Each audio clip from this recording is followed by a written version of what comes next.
सांग माने लोक माने बहुत परिश्रम करिथांती, बहुत कामधंदा करिथांती, जहा द्वारा कि से माने थकी पड़ी थांती।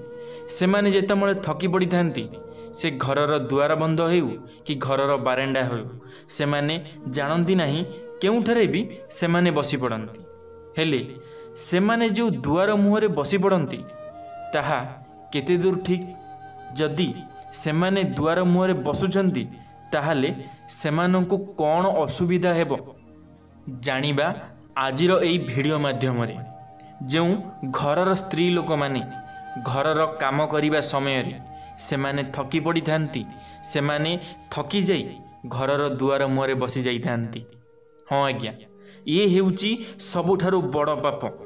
जदि तुमे माने घर दुआर मुहरे बसुछ ताहाले तुमको कौन असुविधा हेबो, कौन तुमको असुविधार सामना करने को पड़िबो जानिबा आजिर एई भिडियो माध्यम रे। भिडियोटी आपण मानक पई बहुत गुरुत्वपूर्ण आज्ञा, सेथिपई भिडियोटी को निश्चित भाव में शेष पर्यंत देखिए। तो चलतु सांग माने आजिर भिडियोटी आरंभ करिबा। सांग माने जदि भिडियोटी भल लागिबो लाइक टे निश्चित भाव में करिवे। सांग माने मु विश्वजीत आपण मानक स्वागत करुछि मोर एक नुआ भिडियो रे। तो सांग माने दुआर बंदरे बसुथिबा महिला माने ए भिडियोटी को निश्चित भाव में देखिए।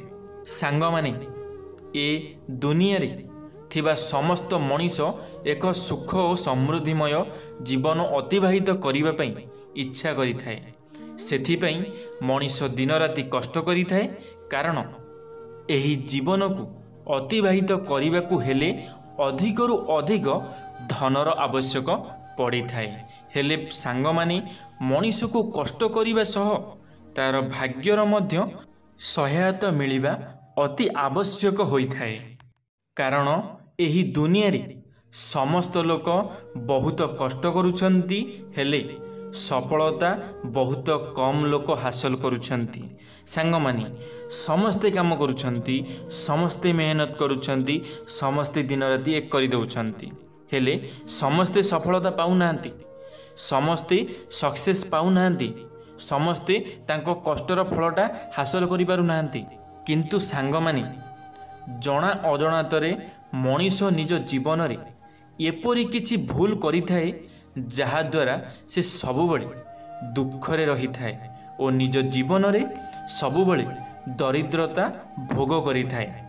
सांग माने आज आमे आपण माननकु एही सब भूल गुड़िक विषय रे कहिबाकु जाउछु। सांग माने आमे चारिटी भाग रे बुझिबा जे कौन आम जीवन रे एमिति आमे भूल करि देउछु जे आमे जेते कष्ट कला मर परे मध्य आमे सफलता पाई पारुने। सांग माने प्रथम रे होउची घर मध्य रे समस्त प्रकारर धार्मिक कार्य करुथिबा समय रे पवित्रता और शुद्धतार मान रखिबा उचित। जदि कौनसी मनीष मांस मद्य और गुटखा पान आदि सेवन करी कौनसी धार्मिक कार्य करिवो ताहेले सेही धार्मिक कार्यर कौनसी फल सेही मनीष को केबे भी हेले मिलिवो नाही और सेही व्यक्ति को निज जीवन रे केबे हेले सुख प्राप्त हेबो नाही। तेणु सांग माने प्रत्येक व्यक्ति को एही कथार विशेष ध्यान रखिबा निहाती आवश्यक होई थाए। सांग माने लोक माने मनरे भाबी थांती कि मु जाउजी ठाकुर पूजा करिवि, जाउजी गोटे गुटका पाटिरे पकई देबी, कि मु आइंस सेही कपड़ारे मु आइंस खाइकरी आसिली, मु जाउजी ठाकुर पूजा करिदेबी टिके धोई देई हेइकरी। ये चलिबो नाही। आपण माने जहाटा भाबुचंती खाली धोई देई हेई गले टिके पानी छिंची हेई गले कि आमे पवित्र हेई जिवु, सेटा संपूर्ण भाबरे भूल। पवित्र निज मनरु हबार अछि।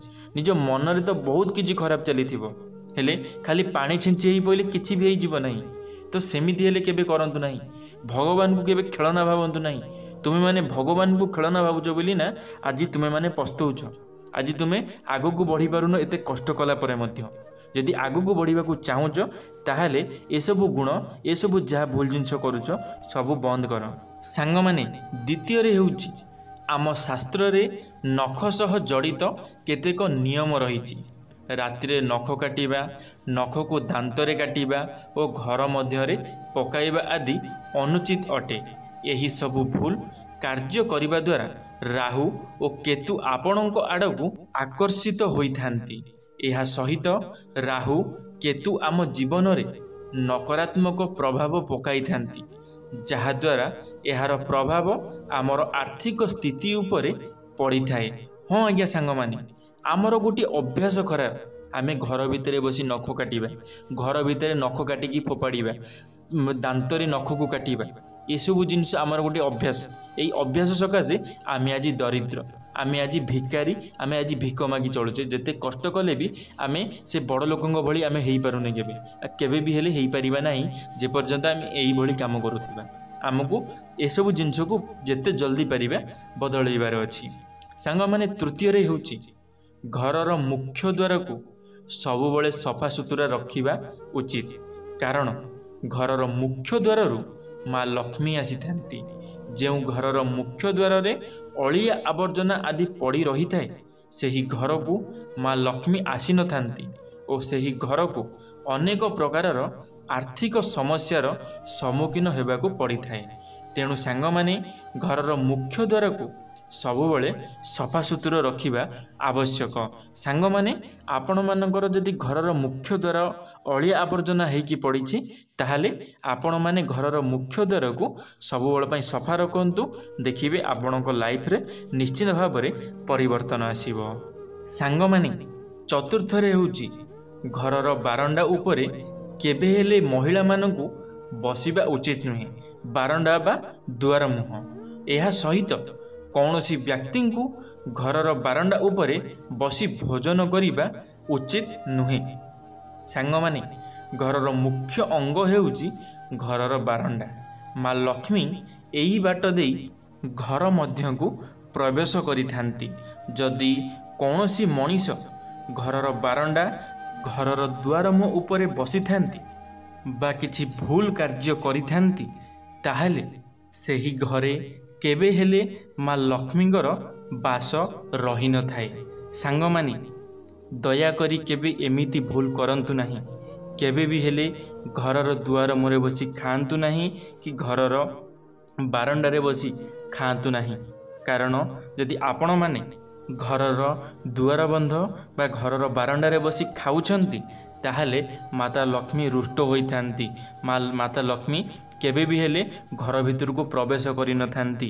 କାରଣ ମାତା ଲକ୍ଷ୍ମୀ ସଫାସୁତୁରାକୁ ବହୁତ ପସନ୍ଦ କରିଥାନ୍ତି। ମାତା ଲକ୍ଷ୍ମୀ ସବୁବେଳ ପାଇଁ ଚାହିଁଥାନ୍ତି କି ସେ ଯାହା ଘରକୁ ବି ଯାଇଥାନ୍ତି, ତାଙ୍କ ଘର ସବୁବେଳ ପାଇଁ ସଫାସୁତୁରା ରହିଥିବା ଦରକାର।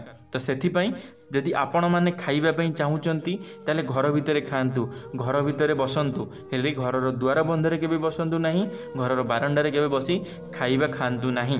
ଏହାଦ୍ୱାରା ମା ଲକ୍ଷ୍ମୀ ରୁଷ୍ଟ ହୋଇଥାନ୍ତି ଆଉ ଧନର ବହୁତ ହାନି ଘଟିଥାଏ।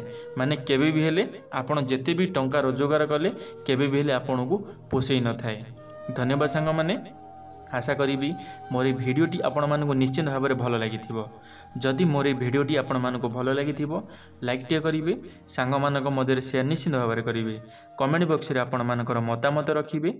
यदि आपण मैंने आम टॉकिंग गर्ल यूट्यूब चैनल प्रथम थर पर आम टॉकिंग गर्ल यूट्यूब चैनल को सब्सक्राइब करी बेल आइकन को ऑल क्लिक करेंगे, कारण आम चैनल जब किसी नुआ मोटिवेशनल वीडियो छड़ा आपण मैंने सर्वप्रथमे देखिपारे। धन्यवाद सांग मैंने।